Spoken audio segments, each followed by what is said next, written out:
You're listening to the Autism Weekly podcast. Each week we share community voices and bring light to stories that increase awareness, acceptance, equity, access, and inclusion. If you haven't already, subscribe to join the Autism Weekly family. I'm your host, Jeff Skibitsky.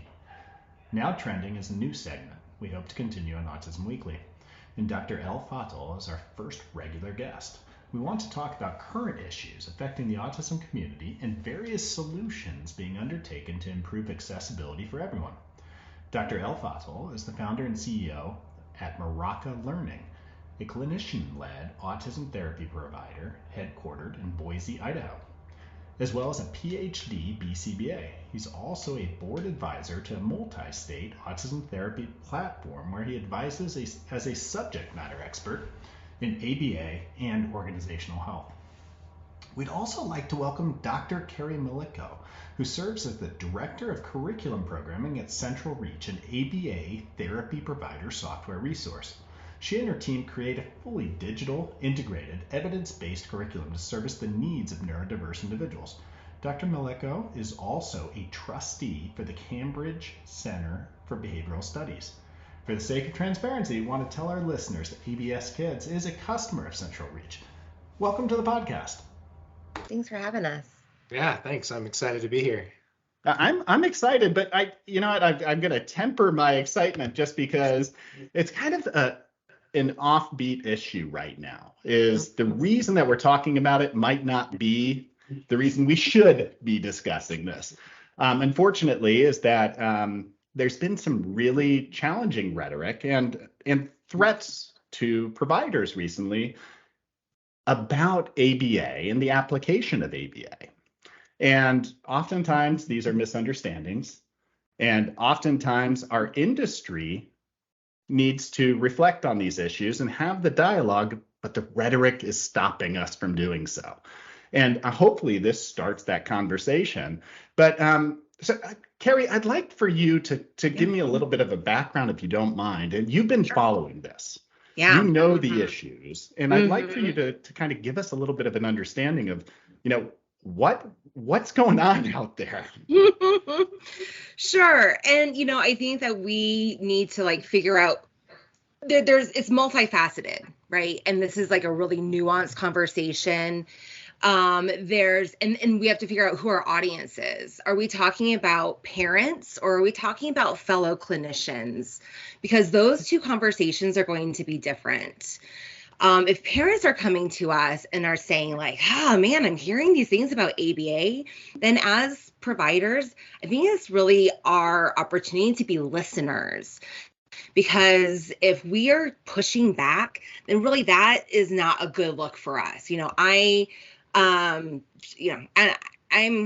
a transparent person. If you ever heard me talk or anything, I really don't hold anything back. So I go to therapy. I think it's healthy for everyone, right? So I go to my therapist once a month and I can't even imagine going to someone else and me describing my therapy to another therapist and they're like, well, that's not this type of therapy. And I'm like, what are you talking about?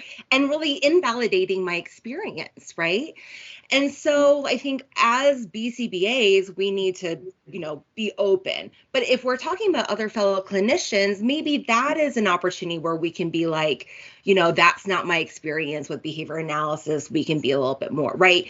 And bring in that more sophisticated, analytical, highbrow conversation. But that's not what we're looking for when we're communicating with parents. We want to meet them where they're at and try to shape up what it's like to be a good consumer of ABA, but in a very gentle, nurturing, approachable type of situation. And as well as people who have received ABA, right? We don't want to invalidate those experiences and turn into the people who are I'm listening to make you wrong. That just is a bad look for anyone, right? Absolutely. As you describe that, Kerri, is that I sit back and for me, it's also the understanding of, what is ABA, and sure, not all changing of behavior is ABA. So I was at a conference in Tennessee recently, and I was listening. And I think one of the biggest things to do is to be able to learn from those receiving care, but also stakeholders that are involved in it. And one of the people, and I see it in the rhetoric sometimes, was putting out there that, their parent, when they were a child, used to get angry at them, used to yell at them, used to use physical punishment and actually kind of aggress towards them when they were engaging in some of their stereotypical behavior, like hand flapping or that's not ABA, but it's being lumped into ABA because it's about behavior. And I think that some of these misunderstandings cause problems. I mean, Rob, are you seeing similar things? I know that we've talked about this, but what are some of the myths that you're running into that, you're seeing online? You're like, hold on, let's just pause first and discuss, is this ABA before we get into the science? Yeah. So Kerri and I were collaborating last week on this post that I made in response to this exact question, which was like, this really isn't ABA the way that many of us were trained to do what we do best, right? So I think, you just asked me, well, Rob, are you seeing this online? And I'll take it a step further, Jeff. I'm seeing it in real life. Like this is the third startup I've been a part of, and I have never really had to pay as much attention to this like anti-ABA rhetoric, misinformation movement, so to speak, as I do today. So I've never, ever, ever had to defend the practice of ABA as much as I do now. So when we started our practice in Boise, we opened our center in Boise, we started collecting data because we noticed that every family that was calling in, we're taking intake meetings, and we're meeting with families, we're giving them tours. And I'm hearing all of these things, Jeff. So like, I'll give you an example. On one of our center tours, a mom asked us, like, Rob, are you gonna allow them to go into the center if they choose not to greet the receptionist? And I'm saying, like, yeah, of course we're gonna allow them to go into the center if they choose not to greet the receptionist. Like, that's an interesting question. I heard, Rob, will they get snack even if they're not performing during like the morning block of treatment? Oh my goodness. I'm just like, I'm not going to withhold food. I'm not going to withhold the opportunity to go have a great time in the center simply because your kid's not performing. So it's like, not only am I reading it online, but I'm experiencing it in practice, day to day, week to week, But the thing is that those questions come up because of a reason, right? Like the warning on the label at McDonald's about your coffee is there because of a reason, right? Like, so and I bring back like the punishment issue, like it was ABA at a particular point in time.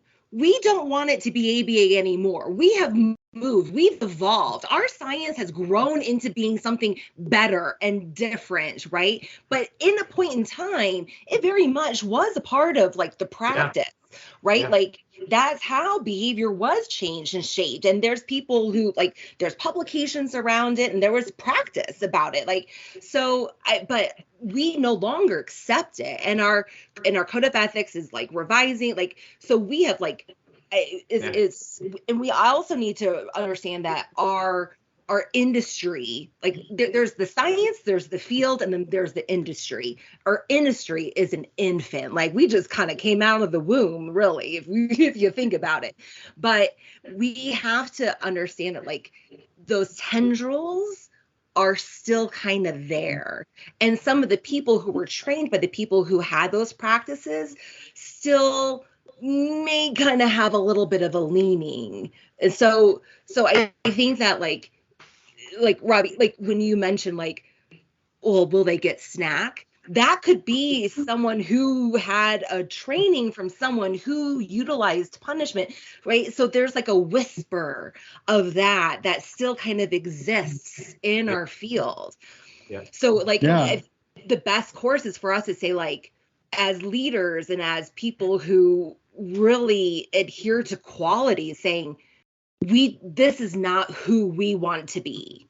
Mm-hmm. We don't want that, right? And the more that we can do that and the more that we can say that, or as my kids would say, like suss it out, right? Like the more we can do that, I think it better drives our field into this. And the more we can make that public, then it helps the parents be better consumers of ABA. Yeah, I'm glad you said that, Kerri. Is that when I think about kind of that line of thought of, what Rob had described as, a parent came in with legit concern. Is my child being forced to do certain things to get to eat or to access treatment? And those are real concerns. And it's something that industry-wide, it's very hard to change what is out there if somebody were to do a search, or to change the conversation that's occurring, and that picks up pace, and it becomes an echo chamber at times. And it's something we need to do. So what is the route? I mean, as practitioners or as recipients of care historically, you are the voice oftentimes to be able to say, no, this is the corrective action. This is what it should look like, or this was my personal experience. It looks nothing like that. How do we amplify that voice? How do we make sure that that's coming across? Well, I want to answer that question, Jeff, and I also want to comment on what Kerri said. I often refer to the phenomena that she described as chronological snobbery. It's like very easy for us to judge what we've done in the past. We can look back 20, 40, 60 years and say, oh, well, behavior analysts did this or that several decades ago. And yes, we have evolved. And so, and you do it in a very empathetic way. It's like we're compassionately coming alongside families and helping them to better understand what modern day ABA looks like. And so in relation to your question, I think just being more unified as a field, as a scientific community, and in communicating what we do and why we do it and how we do it, I just think that there is no better way to address this issue than just being really good communicators, as Kerri mentioned already, being good listeners. We have mechanisms and systems and process now built into how we do what we do, so that we can gather feedback and that we can address what families are hearing and their concerns. And this is all in the spirit of helping to defend the practice of ABA, which increases the likelihood that families are going to get treatment that they need, medically necessary access to ABA, therapy. And so we've just tried to do a really good job individually in our org. But then I also think we have to do a better job corporately as a scientific community, continuing to disseminate the science and really leaning into the literature. ABA is effective, right? We all know that. I know for me, this is all I've ever done. I think that's the same for y'all as well. It's we love the field. We know what we're doing, and we need to lean into the evidence to support why we do what we do. And I think we could do a better job corporately communicating that in defense of the practice of ABA. I think that's probably important. We've never been great at marketing. Let's just call that out. I think it would be great if we could, and even organizations just put in their website, here are the things that we're committed to in our service delivery. Here's how we bring dignity to your learner, right? Even those little things, Rob, that you were mentioning, here's how we bring autonomy and dignity to your child when they step through our doors or when we come into your home, right? Things like that will just specify, how are we going to acknowledge their voice in the therapeutic process? I think that in of itself would go a long way to help educating parents and even people who are looking for a place to work, other RBTs or new BCBAs, and being that's a place that's in alignment with my values and I want to go there. I think that would go a long way in advancing the field and being able to differentiate between the type of services that are being provided from one place to another. Yeah, Kerri, I think that, to be honest, what you're describing would be ideal, is that everybody's able to encapsulate those values that exist and that everybody should be putting out there if really their focus is client-centered and they're trying to be able to make sure that they're empowering people. I also think that there's a role for having an open forum at times. Is that whether that's a parent forum within organizations, whether that's a community forum where you're a part of those discussions. And I mean, an example of that could be is that, Rob, I know that you have actively been involved with trying to keep that conversation when electric shock therapy was being revisited, which is not something that the industry at large truly supports, probably brought about from a stakeholder or a potential recipient of care or somebody concerned about the practice, but having that dialogue energize the community. But we wouldn't have been there without having open dialogue. We wouldn't have been there without having those conversations and somebody to actually say, hey, listen, take a look inward right now. Yeah. This is being represented in the industry. What was that experience like for you as far as like, whoa, hold on. I didn't know that we had to re-tackle this issue. Yeah. And this happens. Yeah, I think you're right, Jeff. It's certainly not something that, again, you're not thinking much about it until you are. And so that was really just like me having discomfort myself, thinking, okay, well, like I, as a, scientist practitioner, am really uncomfortable with like the limited amount of information that I can even, find on this issue. So I thought, well, what would I normally do? It's like you look to the literature, you engage your colleagues. And so really that's all we did. We thought it would be a good opportunity to have just open, honest conversation in the spirit of being intellectually honest and getting diverse perspectives and just not really telling anyone how to think, but just hoping to create an environment where good, honest dialogue could be had. And I think we accomplished that. And I'm very grateful for the conversations that we did have. So yeah, it was very much like you just never think that you have to have those kinds of conversations until you do. And so, yeah, it was an interesting process for sure. And that's actually partly how Kerri and I got to meet, which was wonderful. Like, I'm glad. And now we're having wine on Friday together at Happy. Yeah, exactly. Yeah. Well, and the cool thing too is that like I was independently working with some autistic advocates and autistic BCBAs on the side and did some projects like in the year prior and have been doing like, I know some people who've been doing some work with like protesting against JRC and stuff like that. And I think like in society, like everyone's been talking more about advocacy and we've been having just society as a whole talking about things that are not right. And I think just with, the resonation of Jonathan and Amy with their program coordinator positions, like everything just came to a head because like there's been protests at ABAI for every year, especially when it's held at Boston, but like around JRC. So for it to actually come to a vote now, like, and I think like we would not have seen the voting kind of be where it's at and for people to actually make a stand and say the things that they said like any other year. Like this was the year. People would not, I don't think people were ready any other year but this year, just because of where the society was. Kerri, you had made a good point, though. I mean, earlier you had mentioned the fact that, we're in our infancy. I mean, it's when you look at medicine, when you look at psychology, when you look at behavioral health, and then you look at ABA, is that, I mean, we're in our infancy right now. And we have changed a lot from a lab-based science to an implemented science to a compassionate science. And that path over time takes a little bit to be able to trickle in, permeate the entire industry, and to show that, conversations like talking about assent. Would we have been having those conversations 15 years ago? Maybe not, because we were still trying to stand up the science in a practice an environment. Should we have had them? Yes.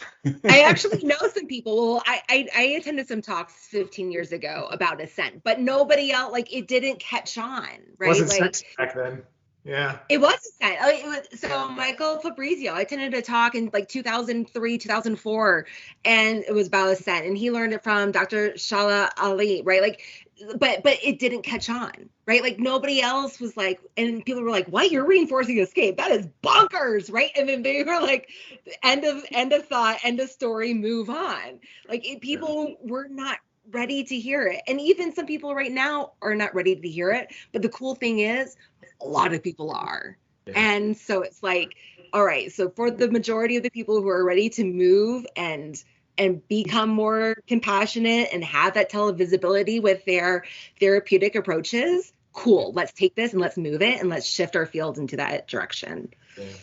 Jeff, I think a lot about like cultural practices, and we're working on a paper that will also, hopefully turn into different presentations. But this whole idea of like cultural practices, you know, the field of ABA, our industry is producing products and services that are designed to get selected by the market, right? The market in this case is kids with autism and their families. We love kids with autism. We love their families. We want to serve them well.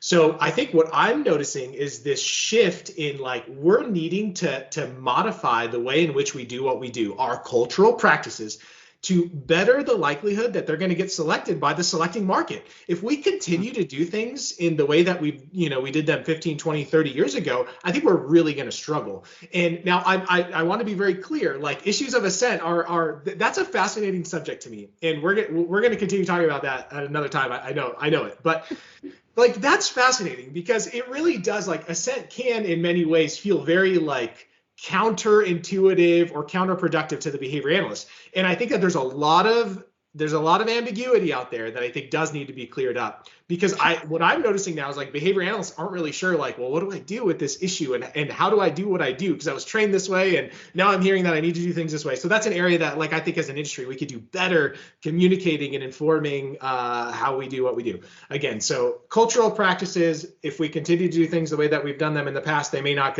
get selected or readily selected by the market. That we have, we exist to serve this population of people, not just kids with autism, but they're not so into doing things maybe the way that we used to do them. So we do have to adapt and we have to evolve. Absolutely. And as time has gone on, I think that it becomes a challenge for each one of us individually to stay on top of what is moving through the research, moving through the literature, being able to digest it, and then taking that to a workforce and making sure they understand the hows, the whys. The ambiguity around some of these issues could cause for horribly run practice if you don't understand exactly the technology that's going into it. So as much as like we look back and say, yeah, you know what, I'm not doing what I did 15 years ago, there are conceptually a lot of things that I'm doing from 15 years ago that I'm doing right now. I've just made them better over time. I've shaped my own practice over time. And I've looked at, what can I add to it to make it better, but stay consistent with the principles. And I think that's something that we all need to challenge. But what else? I mean, when you look at what people are seeing as ABA, because that's their perception, what is it that we as practitioners need to do as far as making sure that we're practicing correctly to dispel the myths? Because as much as you could talk about it, it's doing it the right way that becomes even more important. I mean, Kerri, what do you think as far as that goes? I mean, you've done a lot of research on what's going on with our field. I mean, what could we be doing differently, whether that's training or, anything, even on the research we're choosing? What could we be doing differently right now? Yeah, that's a lot to unpack. But yeah, I think a lot of it starts with the training, right? Like it's you can look back at how it's kind of trickled. We have university programs that are structured where they may not have a lot of like practicum related, like adjacent type of things. Because you think about how someone actually gets their credential, and it is, you have your test, you have your courses that you take, and then you have your experience hours. And those experience hours are really heavily relied upon. And the traditional model was a brick and mortar place where you would go, and you also got your practice and your experience hours that was related to the brick and mortar place. Well, now so many people are getting their degree from online universities and then from wherever they're working. And so there's not a lot of oversight with regards to the practicum experience hours type of thing. So really, it's ensuring that those experience hours are quality and that are not, like when I was teaching, I was an adjunct faculty member at University of West Florida. And when I would teach my classes and I was like, okay, so this is how you run an FBA or functional analysis. And they would, well, that's not how we do it. Or I would be like, here's an intervention. That's not how we do it. And that's when I learned about the cringe moments that are occurring at some of these agencies. And so I think that if we're able to get a tighter control, at least at that level, then some of this, ooh, maybe that wasn't the best ABA, or even maybe that wasn't ABA, right? Like some of those things, if we can get tighter control around our creation of BCBAs, that then, like, I think that would be like a good 80-20 rule, right? That would really tightly control a lot of the more procedural kind of applications of ABA, as opposed to like the critical thinking, analysis, the effectiveness of ABA. Absolutely. And I mean, and you touched on the training and the education component, but the practice component is just as important. You have large organizations that have a lot of people under their umbrella. They're going to oftentimes try and support whatever initiatives, whatever training that they were given within the organization. And we as a field didn't have our core standards organizationally until, I mean, just a few years ago. I mean, this is new for us. Baby, right? Yeah. And exactly. I mean, Rob's gone through this. You've gone through looking at standards and even accreditation standards and evaluating, you know, for each one of your organizations, is this the right thing to do? Do I believe in these core standards? I mean, are there things within a accrediting body or within an industry guidance, whether that's the Council of Autism Service Providers, whether that's on the individual level, the BACB, that they need to be doing a little bit more of? Or I mean, what are your thoughts on that? Yeah, so I think that, you know, a lot of the anti-ABA rhetoric and misinformation is fueled by immense variability in quality.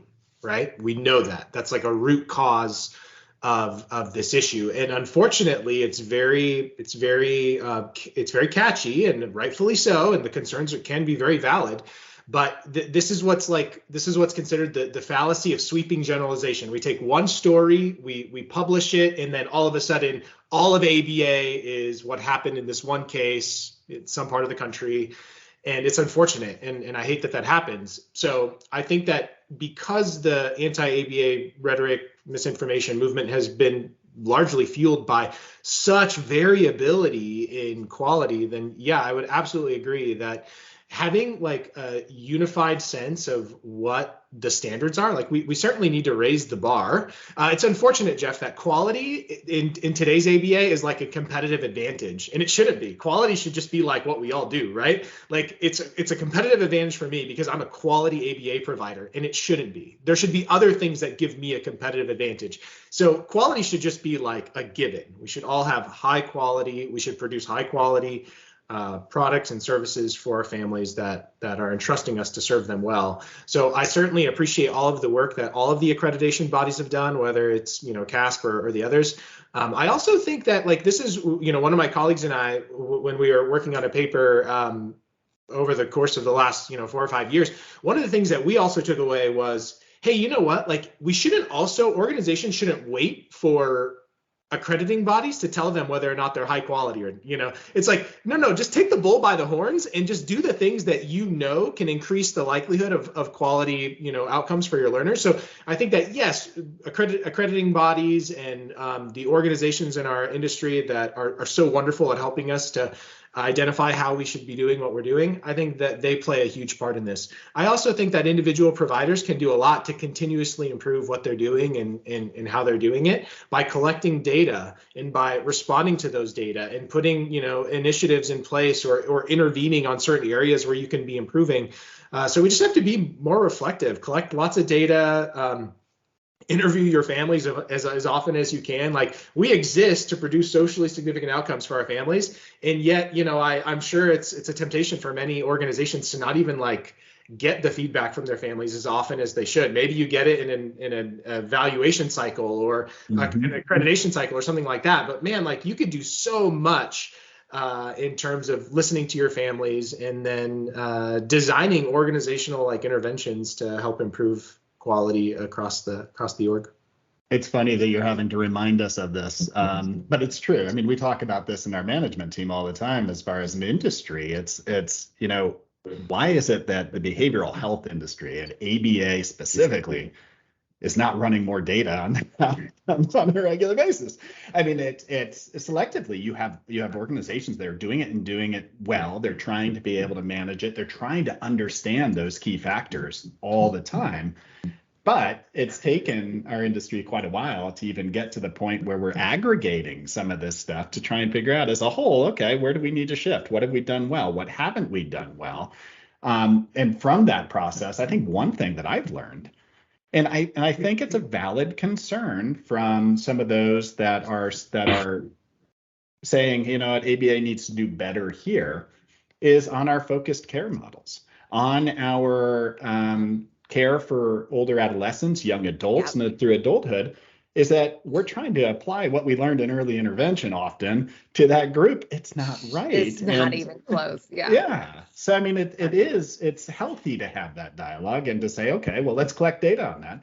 And Kerri, you have access to a variety of data. I mean, are you guys doing anything? Not a whole heap of data. But, here's the thing, though, is that it's really hard because when you're looking at outcome data, the industry still won't even, we don't even agree upon what outcome data are, right? Yeah. Like how we're even measuring what a goal is.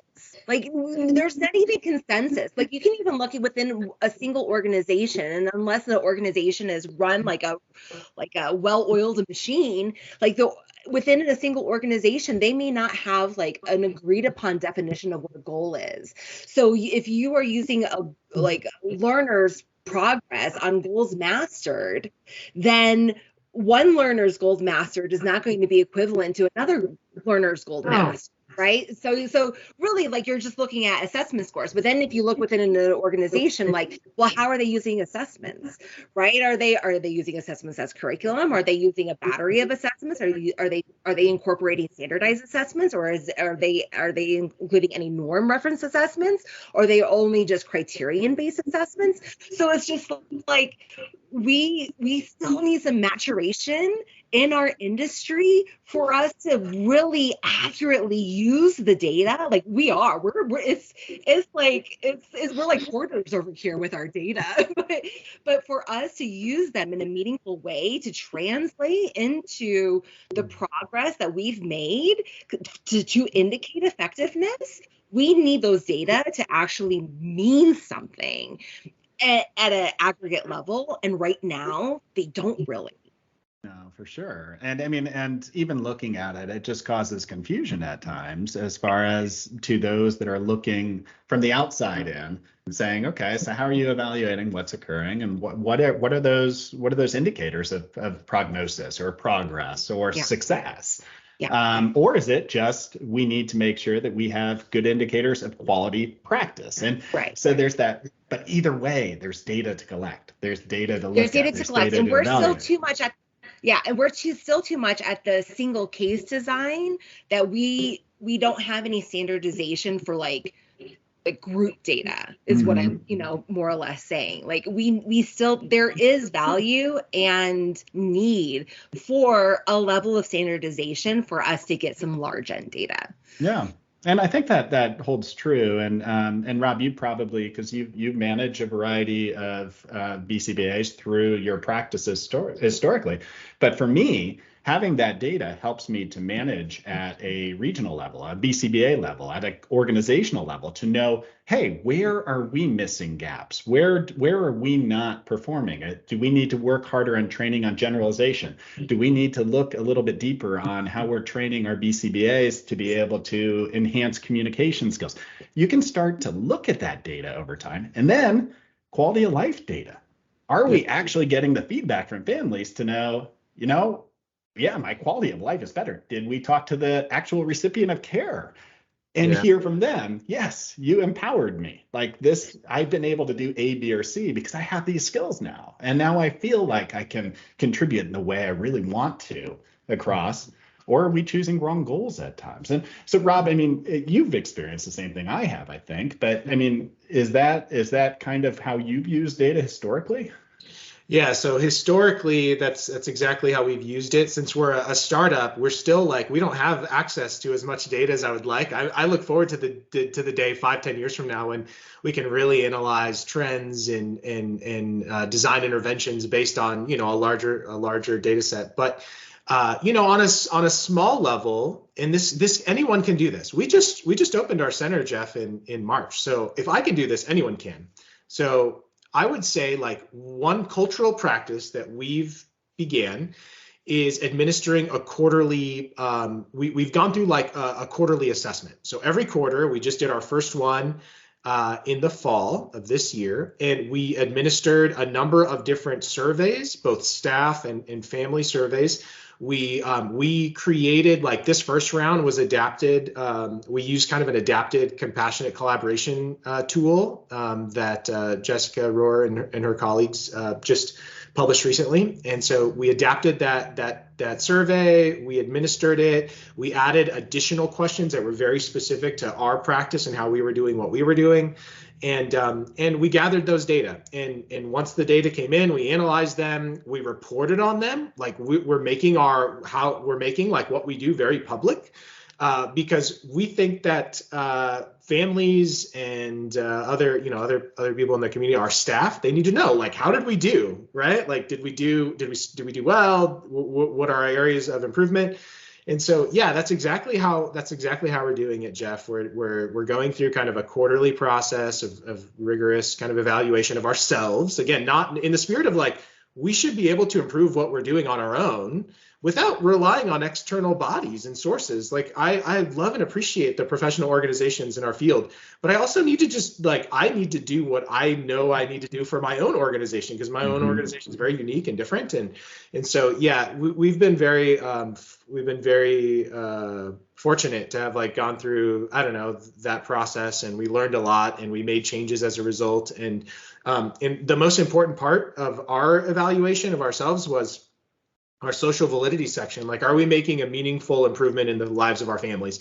And we did really well there, and I was really proud of that. Above all the things, it was like, man, moms and dads and caregivers and aunts and uncles and grandparents are saying my quality of life is better because Maraca was involved, and that just made like a huge difference to us. So yeah, that's exactly how we're doing it, and that process will continue to evolve and get better over time. But we're using data as much as we can, even in our small little thing that we've got going in Idaho.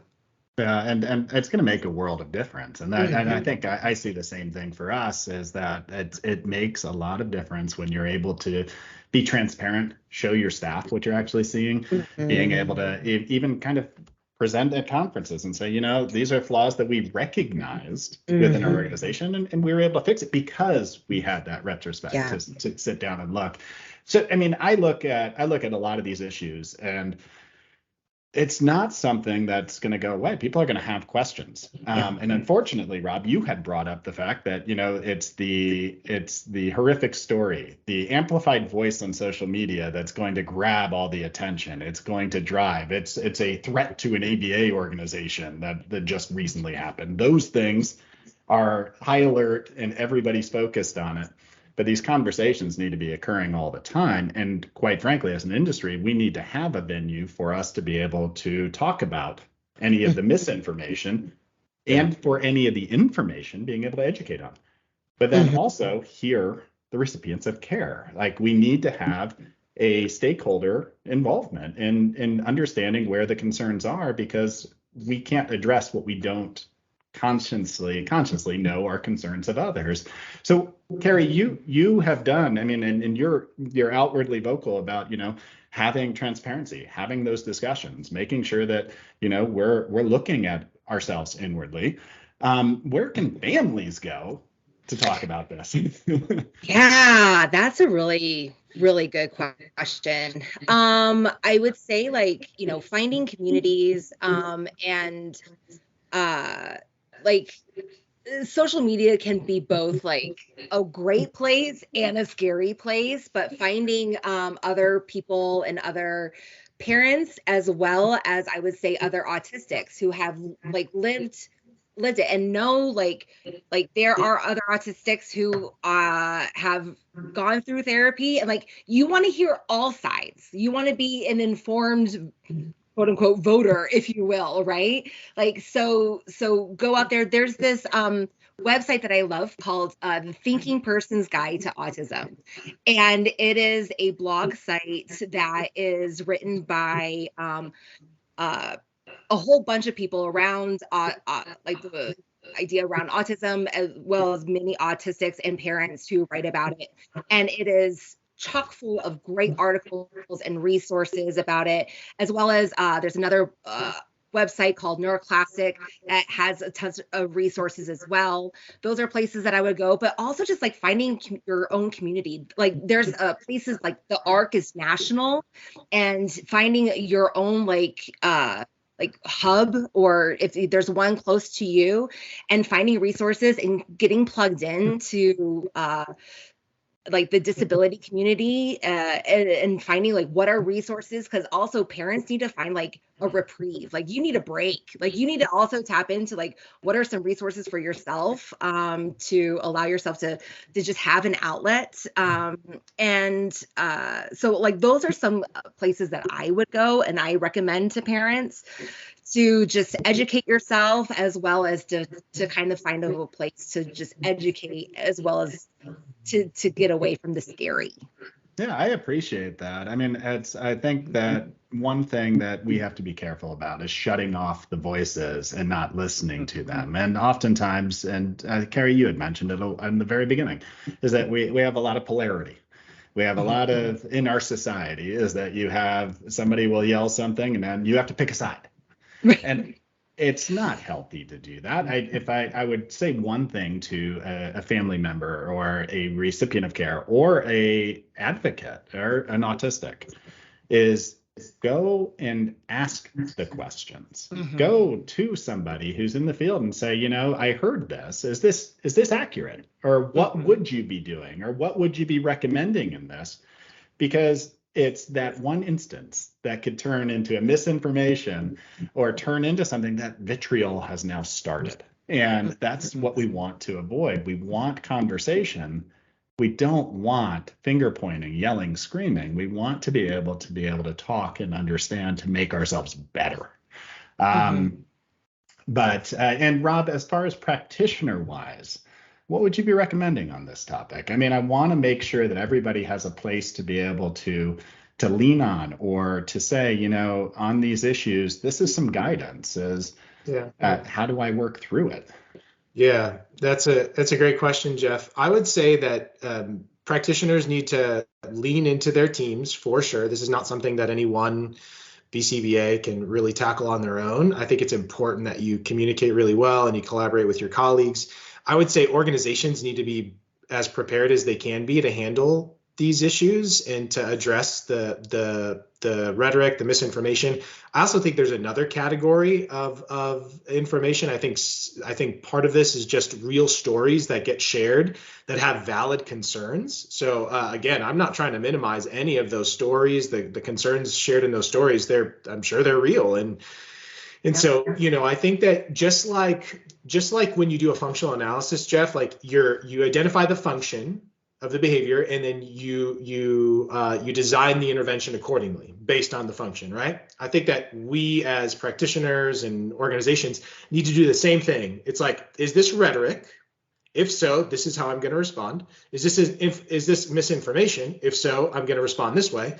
And is this just a story that has validity and parents have real concerns because they've read this story on the internet or wherever they've heard it. And then I'm going to respond accordingly in that situation. So I think that really, like, this is how I'm thinking about it. Like, first classify what type of issue you're dealing with, and then respond accordingly. So yeah, I would say orgs need to be prepared, and individual BCBAs should be collaborating with their teams as much as they can, because these are complex issues, and you want to handle them with the utmost respect and concern, and for the families that are sharing those concerns, and the staff. By the way, staff are also concerned regarding some of this like anti-ABA rhetoric and misinformation. So you want to lovingly lead them to, whenever I have an opportunity to like coach the team through something or guide them, it's always like, it's trying to compassionately understand where they're coming from and help them to see that the way that we do things in our unique individual organization is not what's being represented in the media elsewhere. So yeah, it's important. I appreciate that. And it sounds as if it's coming from the mind of a behavior analyst. I mean, you're looking at it behaviorally.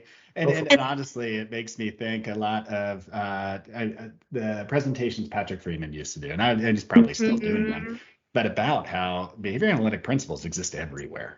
Right. And so it's how you use them. But Kerri, you had something that I think you wanted to add to that. Yeah, I just wanted to say is that like, be cautious, like back in our old ethics code, it was like, dismantle any like misinformation is like, but that also put us in like a defensive mode, which I think was a bad look.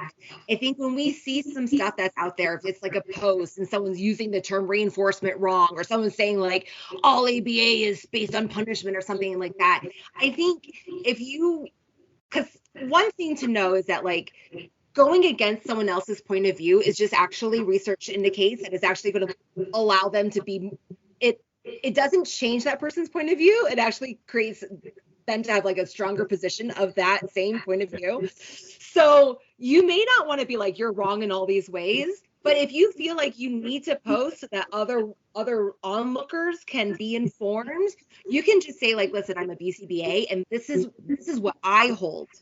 And this is like as a value, and this is what I learned, and this is what I practice, as opposed to being like getting into like this like high noon situation with the original poster. I think like us really thinking about how we want to look and how we want to show up, and again thinking about the future of our field, but knowing that like that person posted because of an experience, because of a situation, because of something that they read, or because of how ABA showed up in the past. Like, we don't want to invalidate someone else's experience, and because of a single post, we actually don't know what they're operating from and what history like they're responding to. Yeah. So I think being mindful of how we show up is of the utmost importance. Yeah, be values aligned in how you're responding. We submitted a proposal for a presentation, and if it gets accepted, we'll be able to go through like how we classify each of these categories of anti-ABA rhetoric, misinformation, etc., and some potential ways to respond in the spirit of being winsome. As Kerri said, like, it doesn't help. My kids go to a classical school, and in the School of Rhetoric, they learn to be very good debaters, and they have really sound arguments for everything. And I'm also teaching my kids to remember that sometimes just debating for the sake of debating isn't always helpful, and pointing out when other people are wrong. And so you can tell me every kind of fallacy on the planet, but that's not going to lovingly bring somebody to your side, right? So I think that there are ways to be good listeners and to engage the conversation, but also clarify and dispel the myths. Like, again, I'm not going to withhold treatment because your kid didn't greet the receptionist. Like, that's just not how I'm going to do what I do. But you read that somewhere, and so let's just talk about it. And you know what? That center tour, that one center tour went really well. And the family, I think, understood, like, they walked behind the doors and they realized, like, oh, this is not what I read about online. And that was magical, awesome. That type of experience. So, yeah. No, and I appreciate, but what you both said there, and it actually is going to kind of put on the table is what we need to do further on the podcast is that I do need to have that conversation with somebody who has questions and listen to them and try and understand where it is that we're not seeing the same way on some of the issues and give that voice. And I appreciate the fact that we had this dialogue today, because it's healthy to do within a professional group and to have that conversation. I think the next step is to have that conversation outside of the professional group and to have it with somebody who wants to talk about this in a way that's going to be productive. Rob, you're going to be there with me, so put on your hat, be ready to go. But Kerri, thank you so much. Your wealth of wisdom and just sharing some of that experience and some of the knowledge has been, it's grateful for the field that we have somebody who can come in and articulate the way that you did a lot of these issues. So thanks for coming on. Thanks for having me. Thank you for listening to Autism Weekly. We hope you tune back in next week to learn more about autism in the real world. Autism Weekly is now found on all the major listening apps, including Apple Podcasts, Google Podcasts, Stitcher, Spotify, Amazon Music, and more. Subscribe to be notified when we post a new podcast. Autism Weekly is produced by ABS Kids. ABS Kids is proud to provide diagnostic assessments and ABA therapy to children with developmental delays like autism spectrum disorder. You can learn more about ABS Kids and the Autism Weekly podcast by visiting abskids.com. Thanks for tuning in. See you again next week.